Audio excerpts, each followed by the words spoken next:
The massive space station floated in the darkness like a metal city among the stars.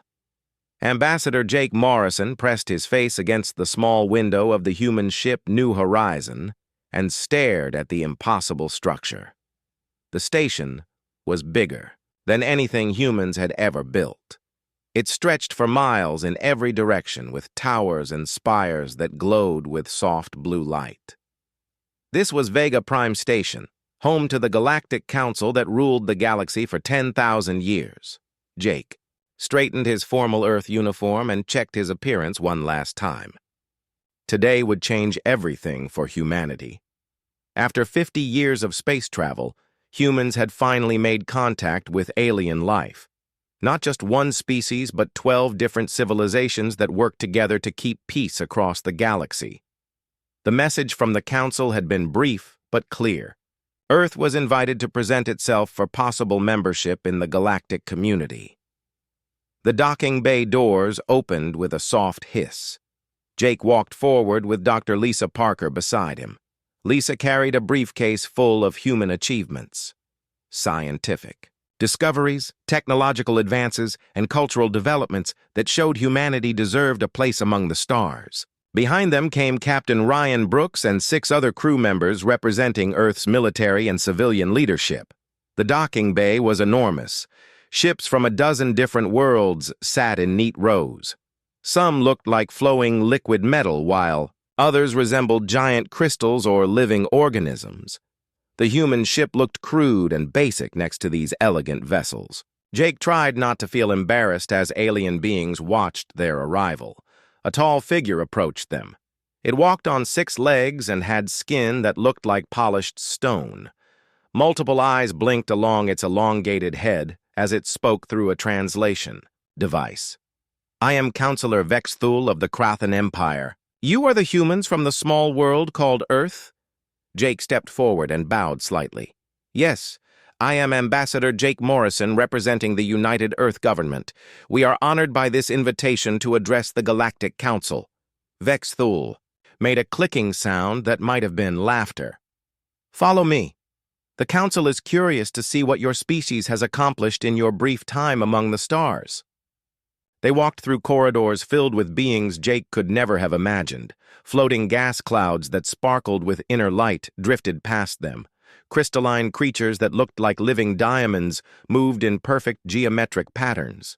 Insect-like beings with 4 arms and compound eyes chittered in languages the translation device could not interpret. The council chamber was a vast circular room with 12 elevated platforms arranged around a central speaking area. Each platform held a different alien species. Jake recognized some from the briefing files Earth had received. The Zeltharians looked like towers of blue crystal. The Nephri were clouds of glowing gas contained in energy fields. The Vorthak appeared, to be made of pure light. Counselor Vexthul gestured to the speaking area. "Present your case, humans. Show us why your primitive species deserves to join our advanced civilization." Jake walked to the center of the chamber. His voice echoed in the vast space as he began his prepared speech. "Honored counselors, humanity comes before you with respect and hope. We have achieved much in our short time as a spacefaring species.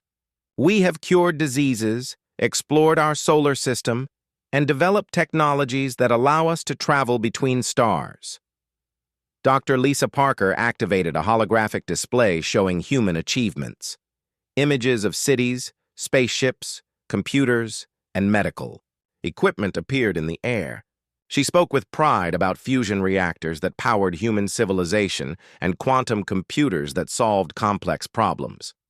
The reaction from the council was immediate. Several alien beings made sounds that clearly indicated amusement. "Counselor." Zephyri of the Zeltharians spoke in a voice like ringing crystal. "These technologies are crude copies of what we mastered millions of years ago.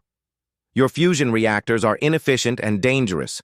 Your computers are barely more advanced than counting devices." Vexthul pointed at the display showing human warships. "Your military vessels are pathetic. Simple metal shells with primitive weapons. Our smallest patrol ships could destroy your entire fleet without effort. Jake felt his face flush with embarrassment, but continued speaking. We may not have your advanced technology, but humanity brings other qualities to the galaxy. We are creative, adaptable, and peaceful. We solve problems in new ways and never give up when faced with challenges. This brought more laughter from the council. A being made of swirling energy spoke in a voice like wind through metal. Creativity? Adaptability? Every species believes they are unique. You are animals who recently discovered fire. You have nothing to offer beings who have transcended physical limitations. Dr. Lisa Parker tried to explain human scientific discoveries but was quickly dismissed. The Council had made similar discoveries thousands of years earlier. Every achievement humanity was proud of was considered elementary by galactic standards. The HFY session continued for 2 hours. Every human accomplishment was compared to superior alien technology. Their art was called primitive. Their science was labeled outdated. Their military was dismissed as laughably weak. Finally, Councillor Vex Thule raised a clawed hand for silence. The Council has heard enough. Humanity will be granted observer status. You may watch and learn from civilized species. Perhaps in a few thousand years, you will develop enough to deserve consideration for membership. Jake felt his heart sink. Observer status meant humanity would have no voice in galactic affairs. They would be treated like children watching adults conduct important business. As the human delegation prepared to leave, Councillor Zephyri made one final comment. Your species might serve useful purposes in the Outer Rim territories. Manual labor for mining operations or simple construction work. Physical tasks that do not require advanced thinking. The council members laughed as the humans walked away. Jake kept his face neutral until they reached their ship. Only then did he allow his anger and disappointment to show. Humanity had traveled across the galaxy hoping to join a community of equals. Instead, they were told they were barely worth using as workers. Captain Ryan Brooks sealed the airlock and started the engines. The New Horizon pulled away from Vega Prime Station as the crew sat in stunned silence. They had expected challenges, but not complete dismissal. The galaxy saw humanity as nothing more than clever animals playing with toys. Dr. Lisa Parker stared at her briefcase full of human achievements. Everything she was proud of had been called worthless by beings who controlled the stars. Jake looked out the window at the beautiful alien station growing smaller in the distance. Somewhere in that structure, 12 species made decisions that affected billions of lives across the galaxy. Humanity had no part in those decisions. The journey back to Earth would take 3 weeks. Jake used the time to write his report for the Earth government. How do you explain to an entire planet that they are considered too primitive to matter? How do you tell 7 billion humans that the galaxy sees them as potential laborers at best? As the New Horizon entered Earth's solar system, Jake made a decision. Humanity might be dismissed by the galactic community today, but that would not always be true. Humans had survived ice ages, plagues, and wars. They had built civilizations and reached for the stars despite every obstacle. The Galaxy Council had underestimated humanity before, and Jake suspected they would do so again. 3 months after the humiliating meeting at Vega Prime Station, everything changed. The first reports came from the Outer Rim territories where human mining crews worked under Galactic Council supervision. Strange ships had appeared from the dark space between galaxies. Ships that looked like they were grown rather than built. Ships that consumed everything in their path. Captain Ryan Brooks was patrolling the Sol system aboard the Earth defense ship Defiant when the emergency transmission reached them. The message came directly from Vega Prime Station, but the tone was completely different from their previous communications. Gone was the condescending attitude. This message carried panic and desperation. All available vessels are ordered to Report for combat duty immediately, the transmission stated. The Void Reapers have returned. This is not a drill. All species must contribute ships and personnel to defend the galaxy. Ryan read the message twice before calling his crew to the bridge. The Void Reapers were mentioned in the historical files. The Council had shared with humanity. An ancient enemy that had terrorized the galaxy 5,000 years ago before mysteriously disappearing. The Council had assumed they were extinct. Dr. Lisa Parker was working in her laboratory on Earth when Admiral Kate Sullivan contacted her. The Admiral's face on the screen showed worry and confusion. Lisa, we're getting reports from across the galaxy. The Council's fleets are being destroyed by something called the Void Reapers. They want every ship we have to join the fight. Lisa pulled up the data files about the Reapers. The information was limited but terrifying. Biomechanical entities that could adapt to any weapon used against them. They consumed entire star systems, converting matter into more of their kind. The ancient records showed that only a massive alliance of 12 species had managed to drive them away, and even then at enormous cost. What does the Council want us to do? Lisa asked. They want our ships to provide support roles only, Admiral Sullivan replied. Cargo transport, medical evacuation, communication relay. They made it clear that human vessels are not suitable for actual combat against such an advanced enemy. The first battle reports were devastating. The Council's finest warships engaged the Reapers near the Krathan homeworld. Energy weapons that could destroy planets simply bounced off the Reaper hulls. Plasma cannons that could melt asteroids had no effect. Particle beams that traveled at light speed were absorbed by the alien bio-armor. Worse, the Reapers learned from each attack. Their hulls adapted to energy weapons, becoming more resistant with every shot. Their tactics evolved during combat, countering Council strategies almost instantly. Ships that had ruled the galaxy for millennia were being torn apart by enemies that seemed impossible to kill. Engineer Peter Hall was studying the battle recordings when he noticed something strange. The Reapers were incredibly effective against energy weapons, but the data showed some inconsistencies when Council ships used their emergency kinetic thrusters to ram enemy vessels. The physical impact caused damage that energy weapons could not achieve. Admiral, Peter said during the emergency briefing, I think the Council is fighting these things wrong. Look at this data. Every time there's physical contact, the Reapers take real damage. But they're immune to energy attacks. Admiral Sullivan studied the recordings. Council ships were beautiful and elegant, designed to fight in space using pure energy. Physical weapons were considered primitive and unnecessary by advanced civilizations. But the data clearly showed that kinetic impact was the only thing that hurt the Reapers. Are you suggesting we use ballistic weapons against enemies that can survive planet-killing energy beams? Admiral Sullivan asked. I'm suggesting we use the weapons we know how to build, Peter replied. Railguns, mass drivers, explosive projectiles, simple kinetic weapons that hit hard and fast. The idea seemed insane. Human weapons were crude compared to Council technology. But the Council's advanced weapons were useless against an enemy that could adapt to energy attacks.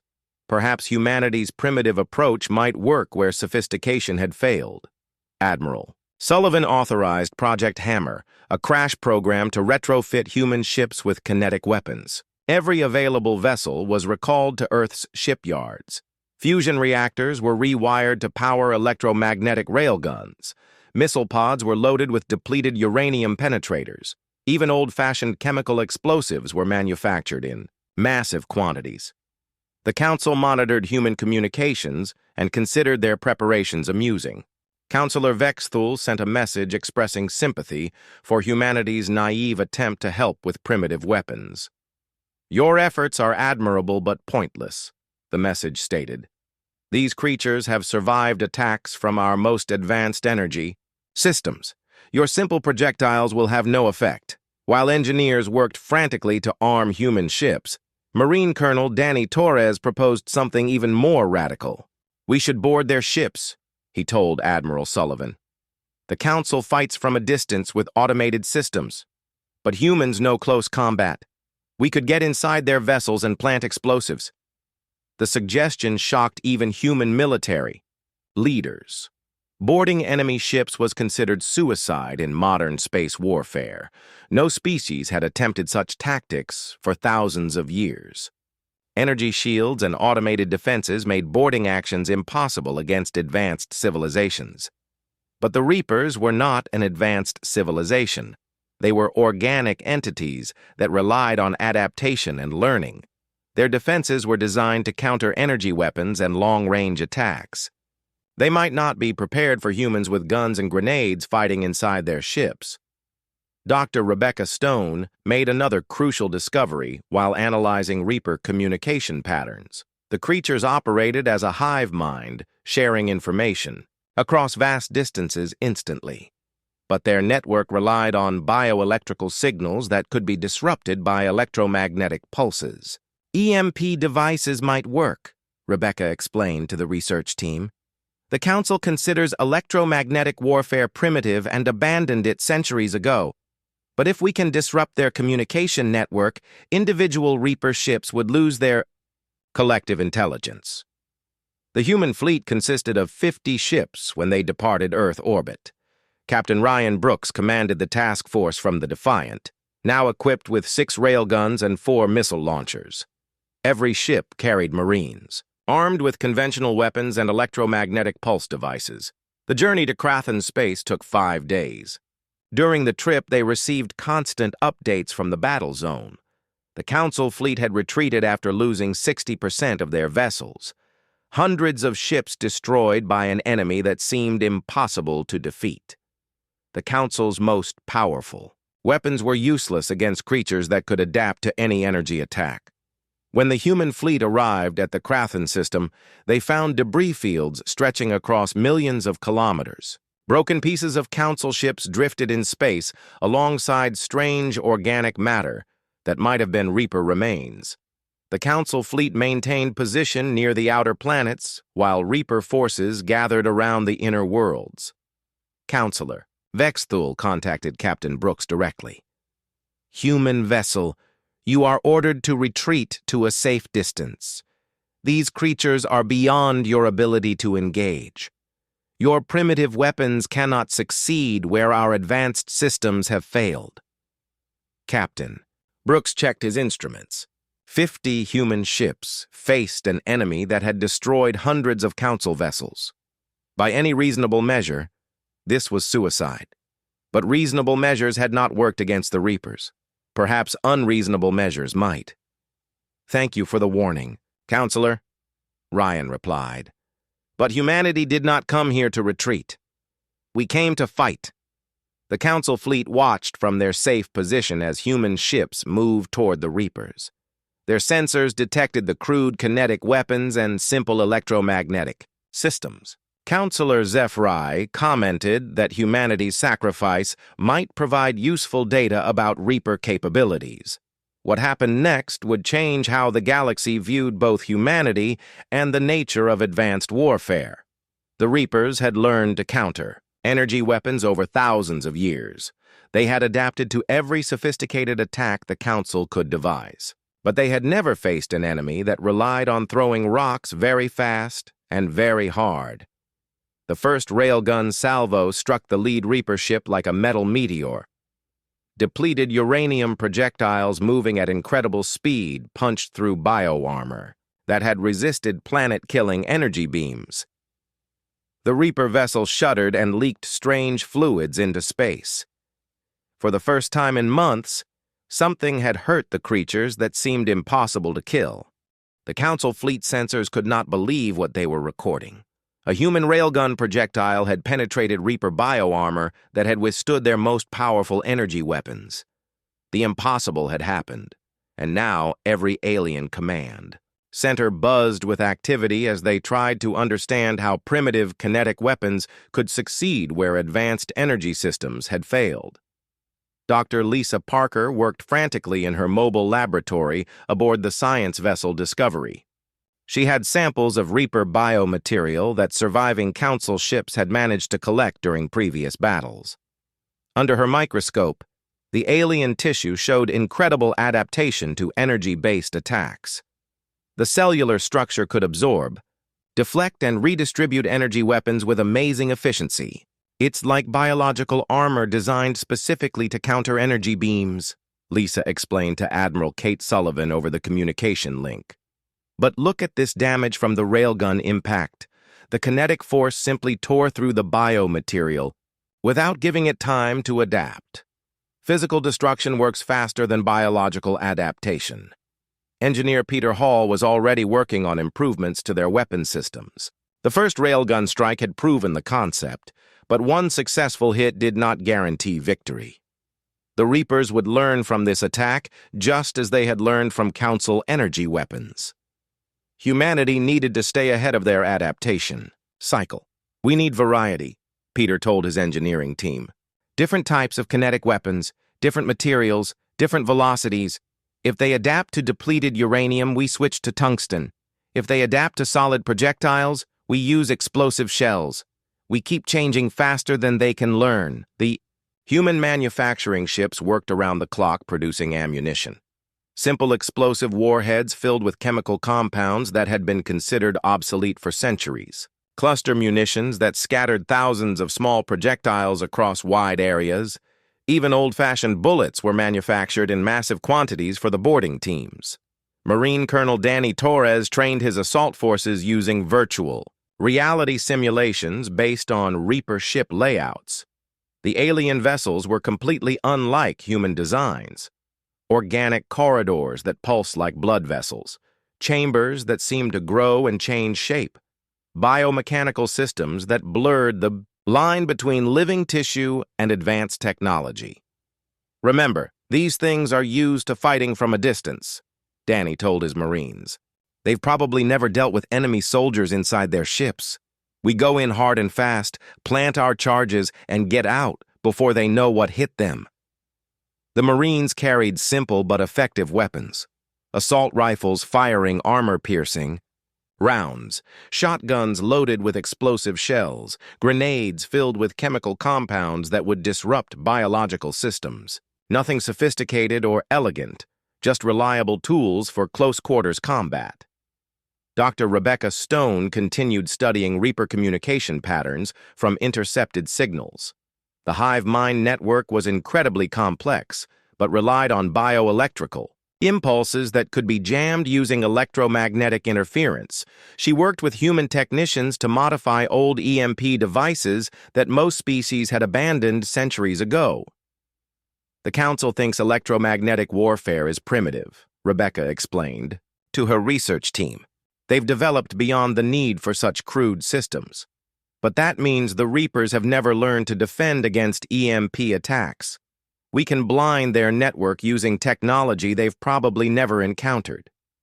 Captain Ryan Brooks received constant updates from Earth about weapon modifications and new tactical approaches. The human fleet had been designed for support roles, but now they were being asked to lead the assault against an enemy that had destroyed the galaxy's finest warships.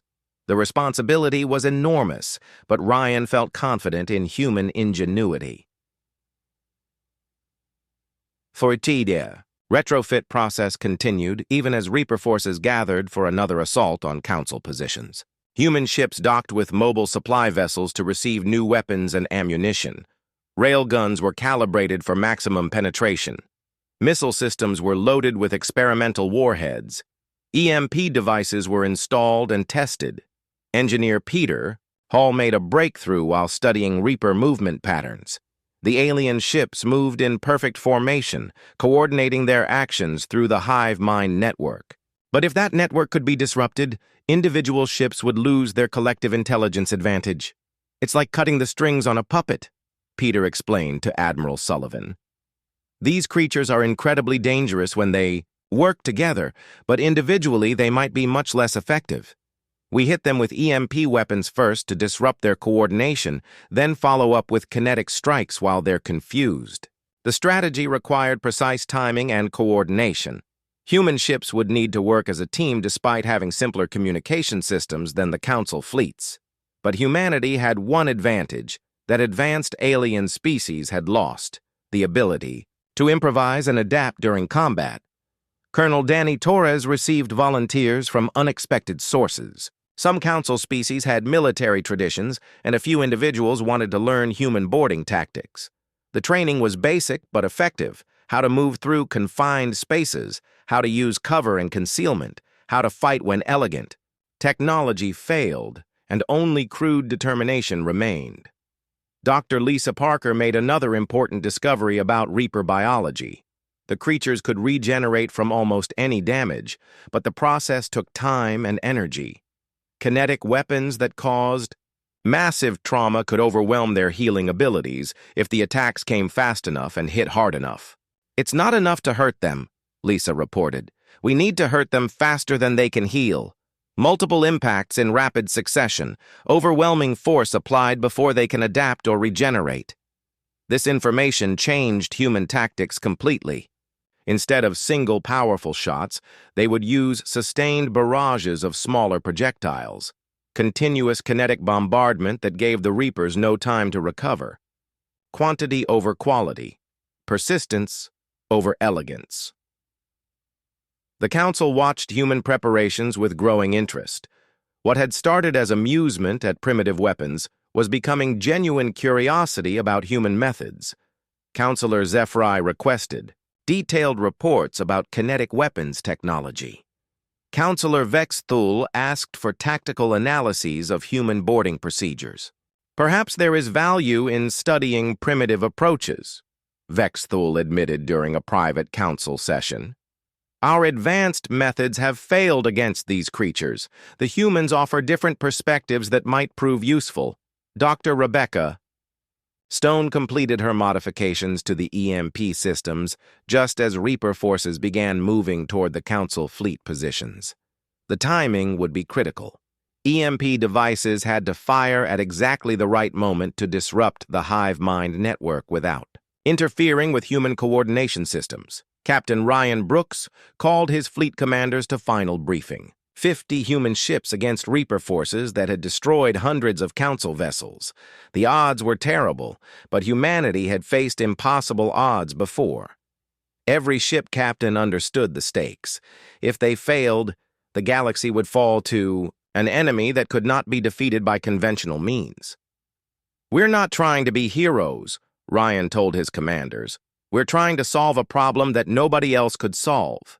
We use the tools we know how to use. We fight the way we know how to fight, and we don't give up until the job is done." The human fleet moved into attack formation as Reaper ships advanced across the Krathan system.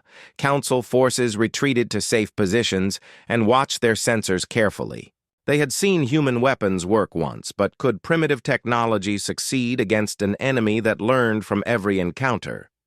Engineer Peter Hall made final adjustments to the targeting systems while Colonel Danny Torres checked his assault. Teams won last time. Dr. Rebecca Stone activated the EMP devices and confirmed they were ready to fire. Everything depended on timing, coordination, and the hope that human adaptability could overcome Reaper evolution. The Battle of Krathan Space was about to begin, and the future of the galaxy hung in the balance. The Reaper fleet moved through space like a living nightmare. Dozens of bioships that pulsed with organic light advanced in perfect formation toward the human vessels. Each alien ship was the size of a city, covered in armor that had proven immune to the most powerful energy weapons in the galaxy. They moved with purpose and intelligence, coordinating their assault through the hive mind network that connected every creature. Captain Ryan Brooks watched his tactical display as the enemy approached. The human fleet looked tiny compared to the massive Reaper vessels. 50 ships against an enemy that had destroyed hundreds of Council warships, but size and appearance could be deceiving. Humanity was about to teach the galaxy a lesson about the value of simple solutions to complex problems. "All ships, this is Captain Brooks," Ryan announced over the fleet communication system. "Remember the plan. EMP devices fire first to disrupt their network. Railguns target their forward sections. Missile batteries follow up with explosive warheads.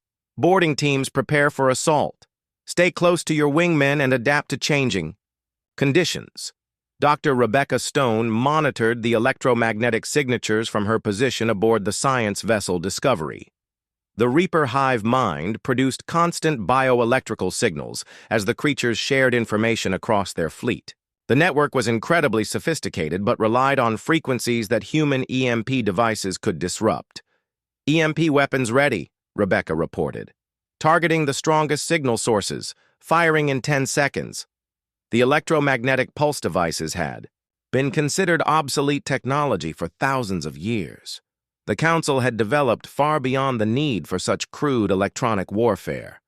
But the Reapers had never encountered EMP attacks because no advanced species used them anymore.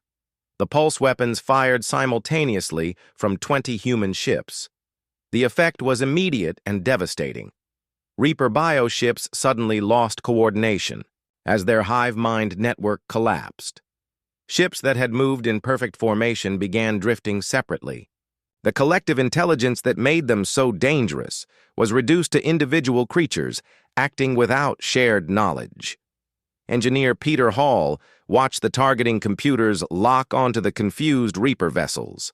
Railguns ready, firing full. Barrage. Depleted uranium projectiles launched from human ships at incredible velocity. The kinetic weapons had been designed to penetrate the heaviest armor using pure physical force. No energy to absorb or deflect, just solid metal moving fast, enough to punch through anything in its path. The railgun projectiles struck Reaper bioarmor like metal meteors. Hull sections that had resisted planet-killing energy beams were torn open by simple kinetic impact. Strange fluids leaked from the wounds as the alien ships shuddered under the assault. For creatures that had seemed invulnerable, the damage was shocking. But the Reapers began adapting quickly. Their bio-armor started growing thicker in response to the kinetic attacks. Redundant hull layers formed to absorb impact energy.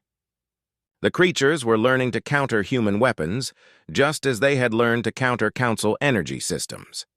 Peter Hall had anticipated this adaptation. Switch to tungsten penetrators. Fire explosive shells at the damaged sections. Keep changing. Ammunition types faster than they can adapt. Human ships carried dozens of different kinetic weapons. When depleted uranium stopped working, they switched to tungsten cores. When solid projectiles became less effective, they used explosive warheads. Cluster munitions scattered thousands of small impacts across wide areas. Chemical explosives created secondary damage inside Reaper hulls.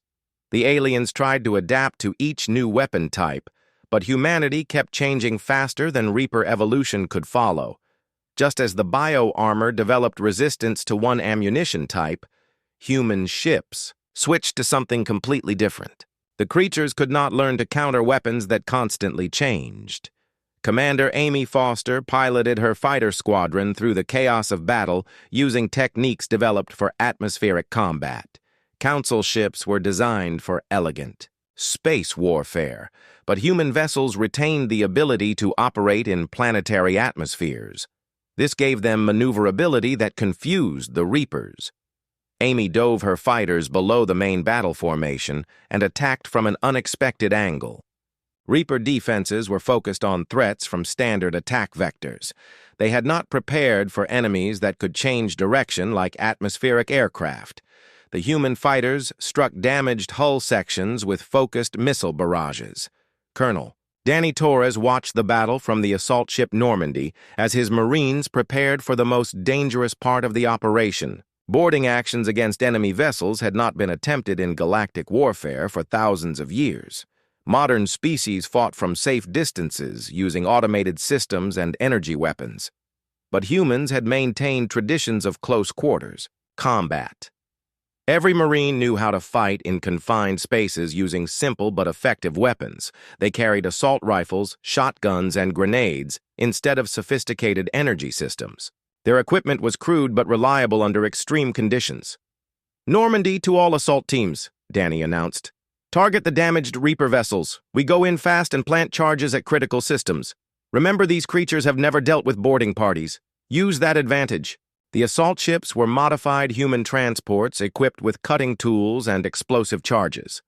They approached damaged Reaper vessels and burned through weakened hull sections. Marines poured into organic corridors that pulsed like living tissue, fighting their way toward critical systems. The Reapers had no defense against soldiers inside their ships.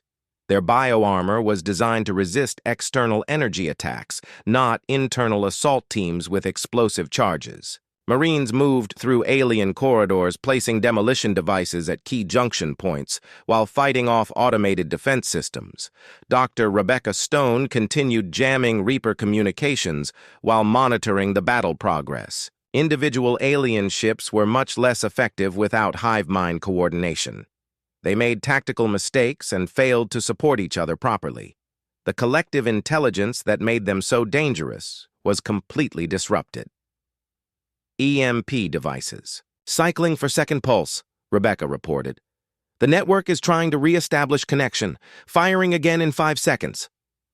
The second electromagnetic pulse prevented the Reapers from rebuilding their communication network. Every time the creatures tried to reconnect their hive mind, human EMP weapons disrupted the bioelectrical signals. The aliens remained isolated and confused throughout the battle. Captain Ryan Brooks coordinated the assault while avoiding Reaper counterattacks. Human ships were smaller and more maneuverable than Council vessels, allowing them to avoid the massive energy weapons that the aliens deployed. When Reapers tried to target human ships, the vessels simply moved out of range using superior mobility. The tide of battle shifted dramatically as human tactics proved effective against an enemy that had seemed invincible. Kinetic weapons continued, causing massive damage while EMP systems prevented Reaper coordination. Boarding teams planted explosive charges inside alien vessels, while fighter squadrons attacked from unexpected angles. Engineer Peter Hall watched his ammunition counters drop as human ships maintained sustained bombardment. Running low on depleted uranium, switching to explosive cluster munitions for final assault. The cluster weapons scattered thousands of small explosive charges across Reaper hull surfaces. Each individual explosion was minor, but the combined effect overwhelmed Reaper healing abilities. The creatures could not regenerate fast enough to repair damage from multiple simultaneous impacts. Colonel Danny Torres led the final boarding, assault on the largest Reaper vessel. His Marines fought through organic corridors toward the central command chamber where they placed nuclear demolition charges. The explosion would destroy the ship from within using methods the aliens had never encountered. Charges placed and armed, Danny reported. All assault teams evacuate immediately. The human ships pulled back as explosive charges detonated inside Reaper vessels. Ships that had survived attacks from planet-killing energy weapons were destroyed by simple explosive devices planted in critical locations. One by one, the massive alien vessels broke apart and drifted powerless through space. Commander Amy Foster's fighters delivered the final attacks on disabled Reaper ships.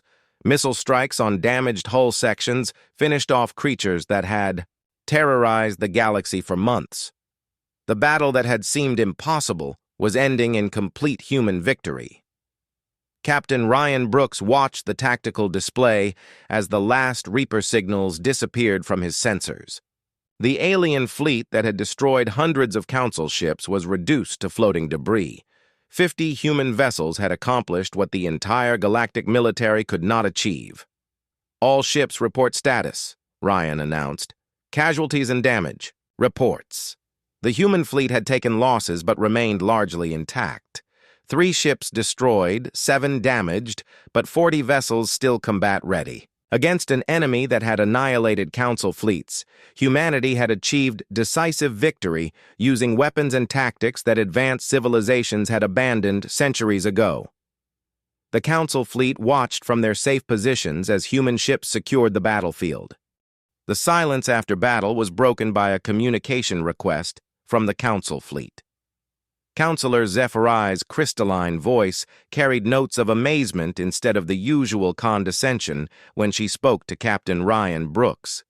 The change in tone was so dramatic that Ryan almost did not recognize the alien leader who had dismissed humanity just months earlier. "Captain Brooks, this is Counselor Zephyrai requesting permission to approach your position," the Zeltharian said.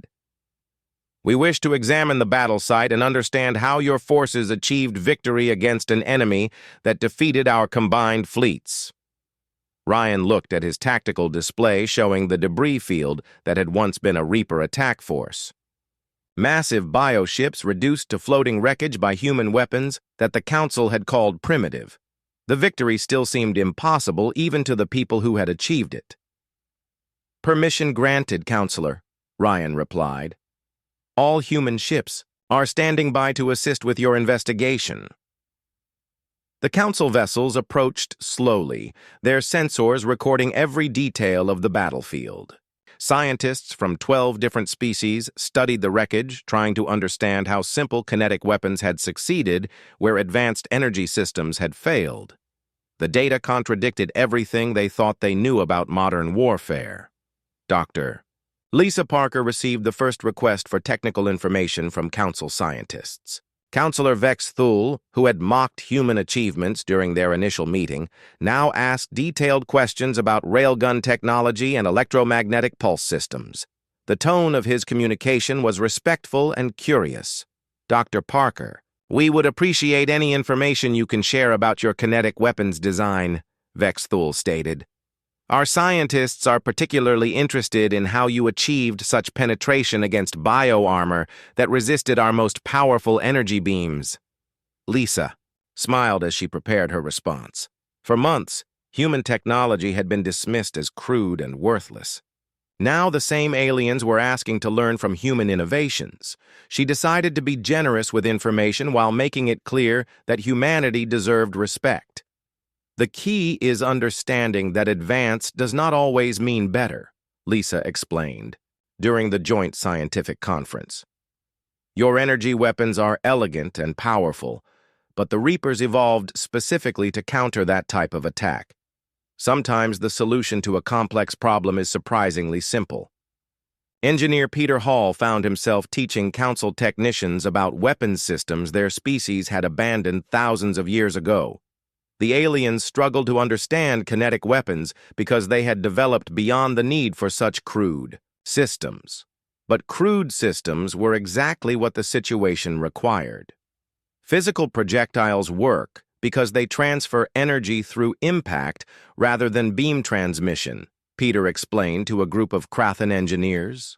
The Reapers can absorb and deflect energy, but they cannot ignore the laws of physics when solid objects hit them at high velocity.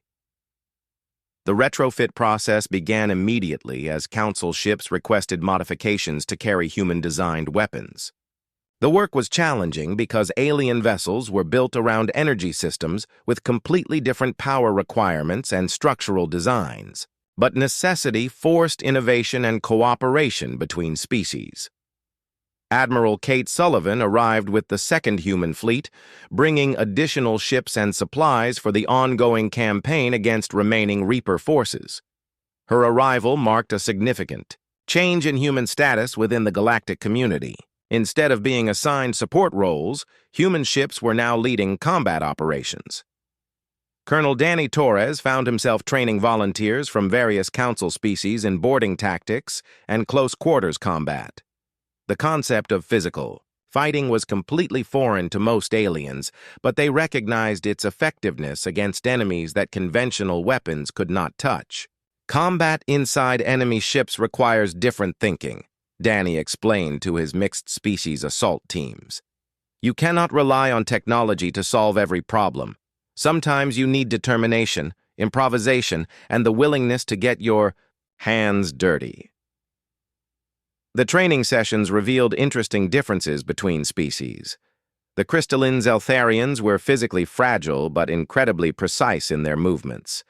The insectoid Krathan were naturally suited for confined spaces, but had difficulty with human weapons. The gaseous Nephri could not participate in boarding actions, but proved excellent at electronic warfare. Dr. Rebecca Stone worked with Council communication specialists to improve EMP systems for use by alien ships. The electromagnetic pulse devices were simple by human standards, but required significant modifications to work with Council technology.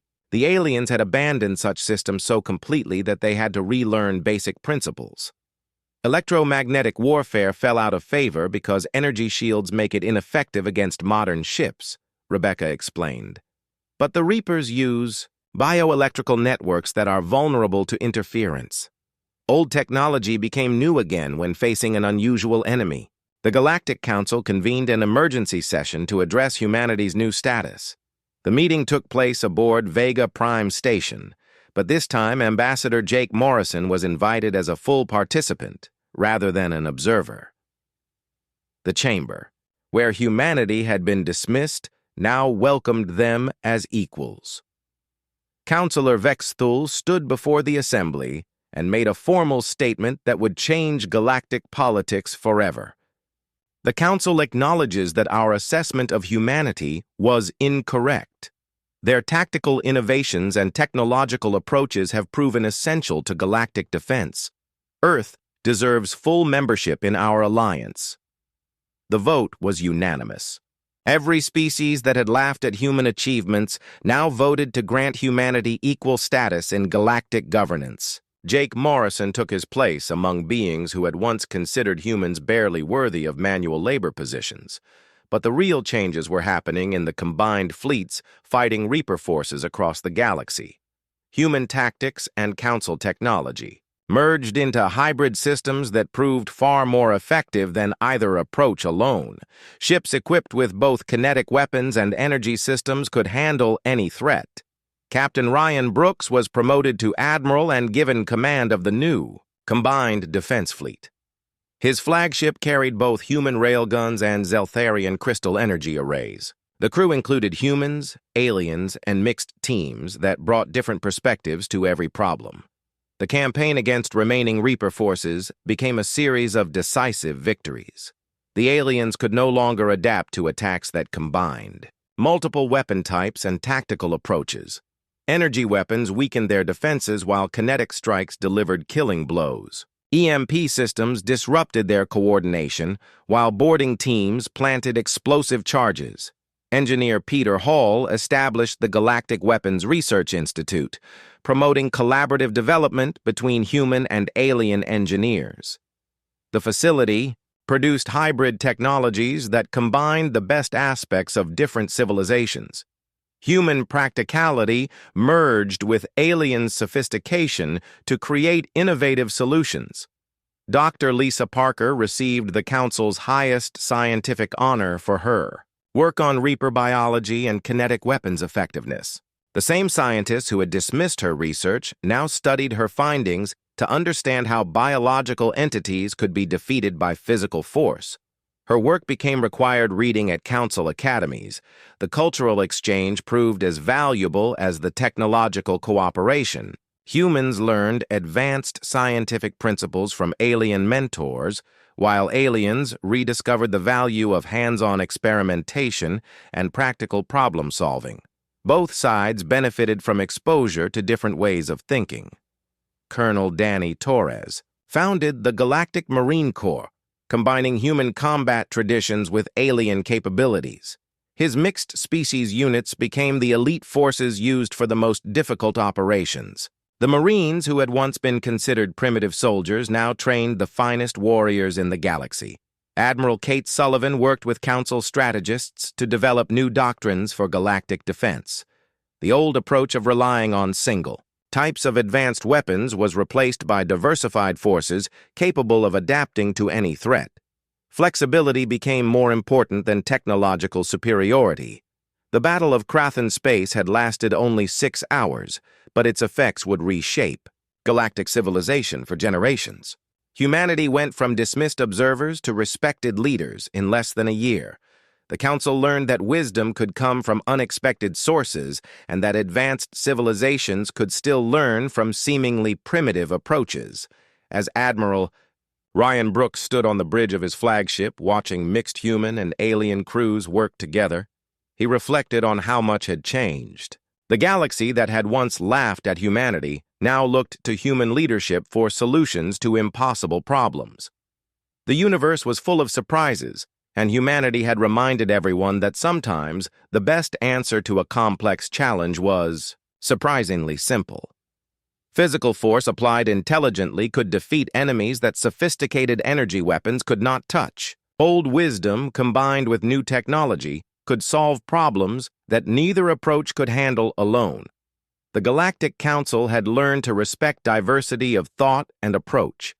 Humanity had earned its place among the stars not through advanced technology, but through creativity, determination, and the willingness to try different solutions when conventional methods failed.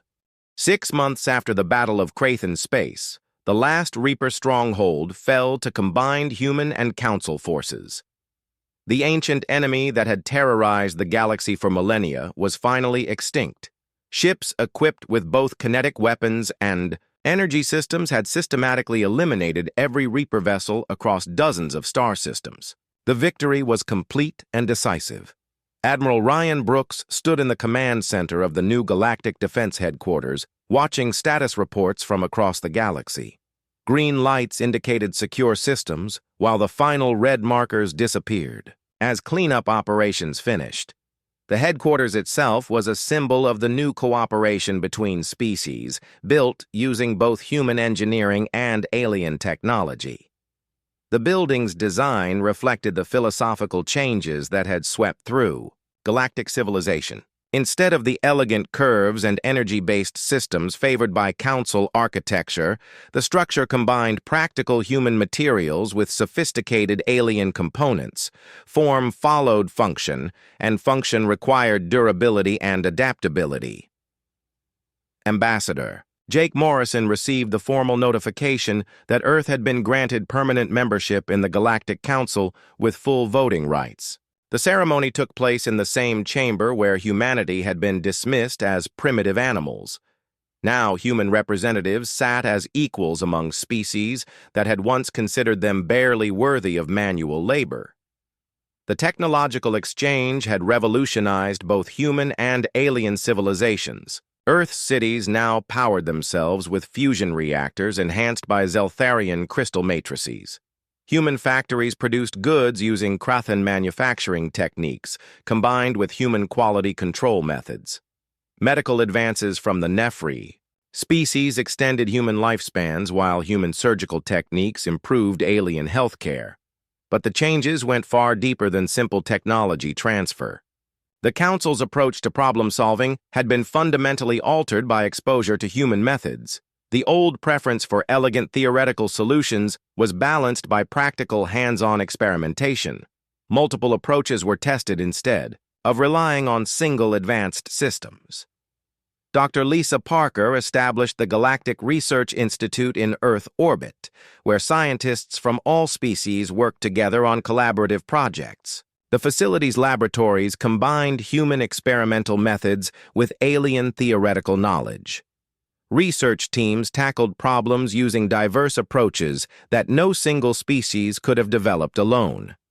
The Institute's first major project involved developing defenses against unknown threats. The Reaper invasion had taught the galaxy that relying on single types of weapons or tactics was dangerous. The new defense systems included kinetic weapons, energy arrays, electromagnetic warfare capabilities, and boarding assault teams all working together. Engineer Peter Hall led the development of hybrid starships that incorporated the best features of human and alien designs. The vessels combined human durability and adaptability with council energy efficiency and speed. Every ship could switch between different weapon systems and tactical approaches depending on the situation. These hybrid vessels proved their worth when a new threat emerged from unexplored space. Energy beings that fed on matter itself began attacking outer rim colonies. The creatures were immune to kinetic weapons but vulnerable to energy attacks. The galaxy faced this challenge with ships equipped for multiple types of warfare. Colonel Danny Torres commanded the combined response, force using tactics that would have been impossible before human integration. Kinetic weapons created openings in the energy beings' defenses, while Council energy arrays delivered killing strikes. The diversity of approaches allowed rapid adaptation to an enemy that neither species could have defeated alone. The Galactic Marine Corps had evolved into an elite force that combined human combat traditions with alien capabilities. Marines from different species learned to work together despite physical and cultural differences. Human adaptability merged with alien specializations to create teams capable of handling any situation. Dr. Rebecca Stone's work on electromagnetic warfare had spawned entirely new fields of study. Council scientists who had abandoned such systems rediscovered their value when facing enemies with unusual vulnerabilities. The combination of old techniques with new understanding produced innovations that neither approach could achieve separately. Admiral Kate Sullivan oversaw the expansion of galactic defense networks using principles learned from the Reaper conflict. Instead of centralized command structures, the new system emphasized flexibility and local adaptation. Regional commanders had authority to modify tactics based on specific threats rather than following rigid protocols.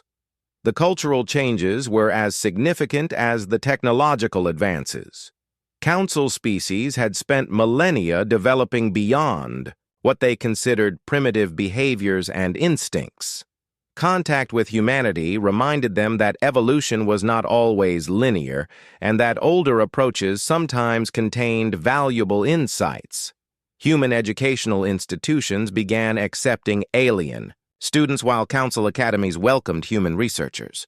The exchange of ideas accelerated innovation across all fields of study. Young beings from different species learned to think in ways that transcended the limitations of their individual cultures. Captain Amy Foster commanded one of the new mixed species, exploration fleets that pushed into unexplored regions of the galaxy. Her ships carried crews from multiple worlds working together to map unknown systems and establish contact with previously isolated civilizations. The diversity of perspectives proved invaluable when encountering truly alien environments. Galactic Council itself had been restructured to reflect the new understanding of cooperation and diversity. Instead of each species pursuing separate agendas, the Council worked toward common goals using varied approaches. Decisions were made through consensus building rather than dominance by the most advanced civilizations. Ambassador Jake Morrison found himself mediating disputes between species that had never learned to work together effectively. His human perspective often provided solutions that alien logic alone could not discover. The ability to find common ground between different viewpoints became a valued diplomatic skill. The economic benefits of cooperation were enormous. Trade networks that had stagnated for centuries began growing rapidly as different species shared technologies and techniques. Human manufacturing efficiency combined with alien resource extraction created abundance that benefited everyone. But perhaps the most important change was philosophical. The galaxy had learned that progress came not from abandoning older approaches, but from combining them with new insights. Advanced civilizations could still learn from seemingly primitive cultures. Diversity of thought was more valuable than uniformity of method. Admiral Ryan Brooks received reports from across the galaxy showing the success of the new cooperative approach. Conflicts that had seemed impossible to resolve were being solved through creative combinations of different species' strengths. Problems that had persisted for centuries were being addressed using fresh perspectives. The threat of energy beings had been contained using hybrid tactics that no single species could have developed. Exploration efforts were discovering new worlds and civilizations at unprecedented rates. Scientific research was advancing faster than ever before through collaborative efforts. As Ryan stood in his command center watching the peaceful green lights that indicated galactic security, he reflected on how much had changed. The council that had once laughed at humanity now looked to human leadership for creative solutions to complex problems. The galaxy had learned that wisdom could come from unexpected sources. The universe was vast and full of surprises. New threats would emerge, and new challenges would require innovative responses. But the galaxy was no longer dependent on single approaches or limited perspectives. Diversity had become strength, and cooperation had replaced competition. Young beings from dozens of species trained together at the new Galactic Defense Academy, learning that the best solutions often came from combining different viewpoints. They studied the Battle of Crathan Space not as a human victory over aliens, but as proof that cooperation between diverse approaches could overcome any challenge. The Academy's motto reflected the new galactic philosophy: strength through diversity, victory through unity. Students learned that advanced technology was valuable, but that wisdom could come from any source. They prepared for futures where unknown threats would require unknown solutions. The Galactic Council had discovered that progress was not about reaching a final state of advancement, but about maintaining the ability to adapt and learn. Humanity's greatest gift to the galaxy was not any specific technology or tactic, but the reminder that evolution never stopped and that even the most sophisticated civilizations could benefit from new perspectives.